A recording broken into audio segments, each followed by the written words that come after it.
Rasta men in Jamaica, they're easily recognised. They don't cut their hair and wear it in long pigtails called dreadlocks. Tell me why you've gone from dog to lion. Well, it's a transformation musically, spiritually, and mentally. You know, I went to Jamaica. The Gunja heads have also become business heads. How long have you been a Rasta? Well, I've been a Rasta from ever since. Some Jamaicans think stars like Marley have sold out. These young, white Rasta youth will come from Italy and Germany and I go like say them is more Rasta than you who come from Jamaica. When the policeman and come down there, then catch all the Rasta man and buy their nuts, so you know, and hold them, you know. Anywhere there is injustice, it is defined as Babylon for the Rasta man.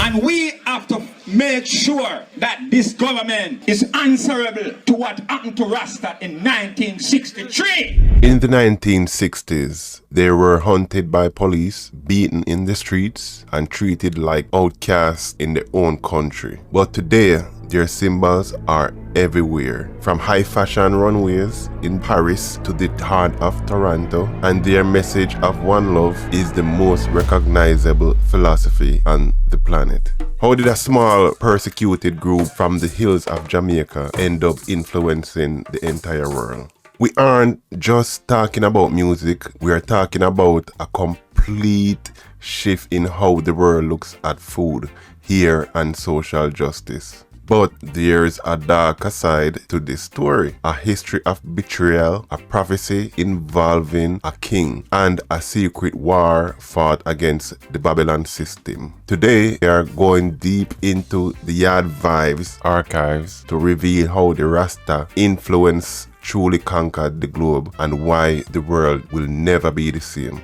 To understand the global impact, we have to go back to 1930. It started with a philosophy by Mosiah Garvey. He told his followers, "Look to Africa, where a black king shall be crowned, for the day of deliverance is near." When Rastafari Mokanen was crowned Emperor Haile Selassie of Ethiopia shortly after, a group of Jamaicans saw it as the ultimate sign. They didn't just see a king, they saw a living God. Haile Selassie is a perfect Christian person, and we try to emulate now the life and character of Haile Selassie. We see Jesus Christ through Haile Selassie. You understand? Haile Selassie and Jesus Christ are the same, two different bodies, but one spirit.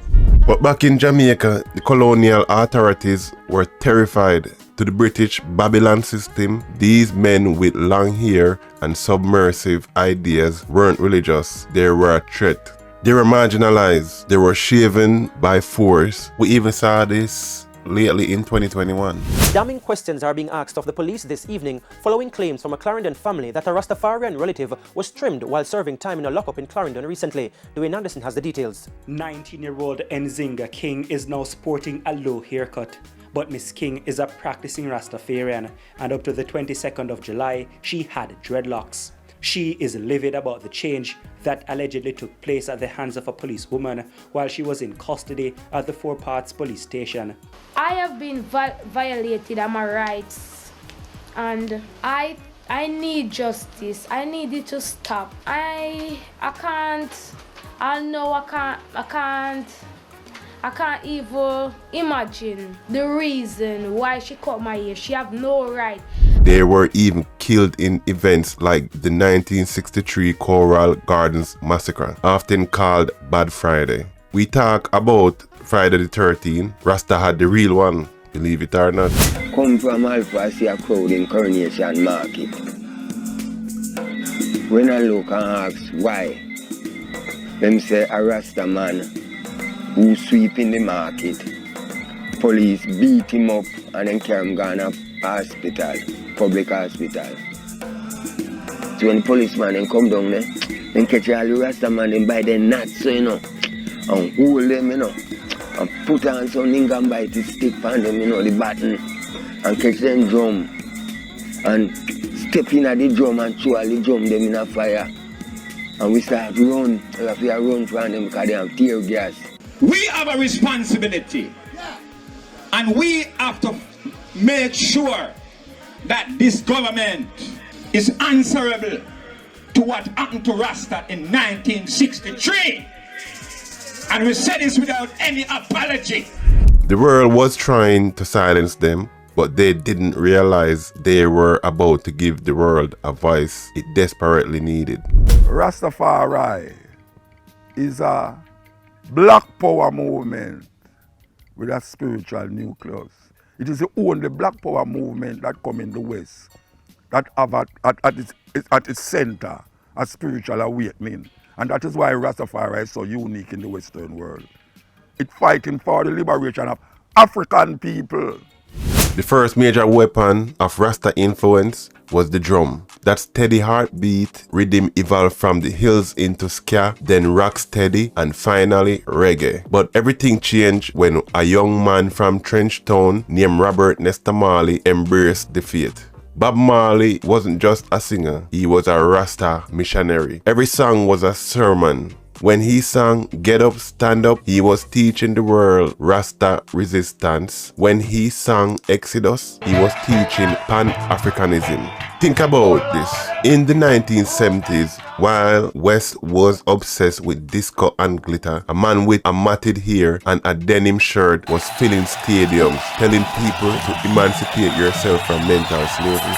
Suddenly, the scary Jamaican outcasts were the coolest people on earth. But here is where the influence gets really deep. It wasn't just the ears, it was the lifestyle. Long before veganism and organic were multi-billion-dollar industries in the US, Rasta were practicing ITAL. ITAL is vital. No salt, no chemical, no meat.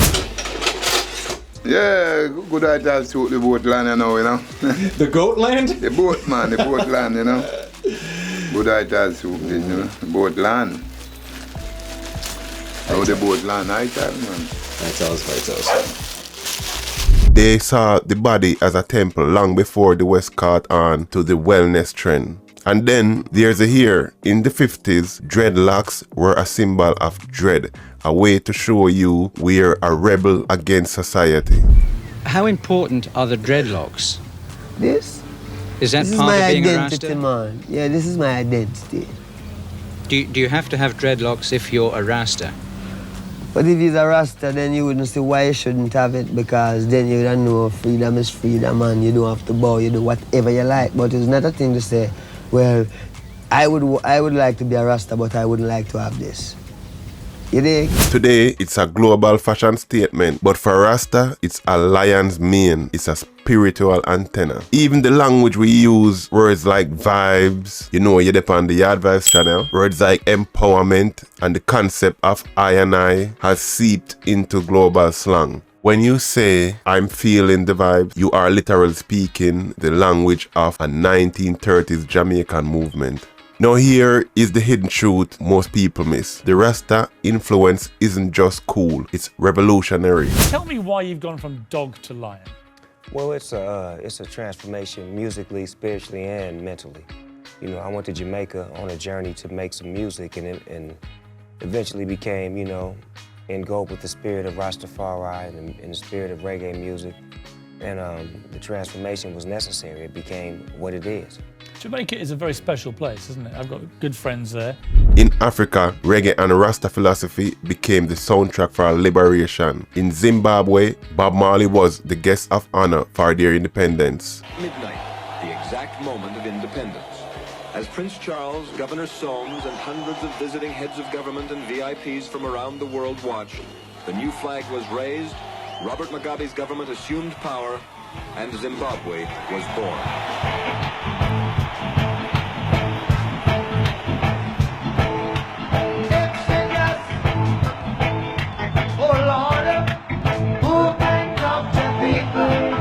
In South Africa, Rasta influenced artists like Lucky Dube, who used the music to dismantle apartheid. They didn't just give the world music, they gave the world a template for how to stand up to Babylon, the oppressive system of the world. Babylon is a set of ideas that would oppress another human being. whether it is systematically or whether it is just between you and I.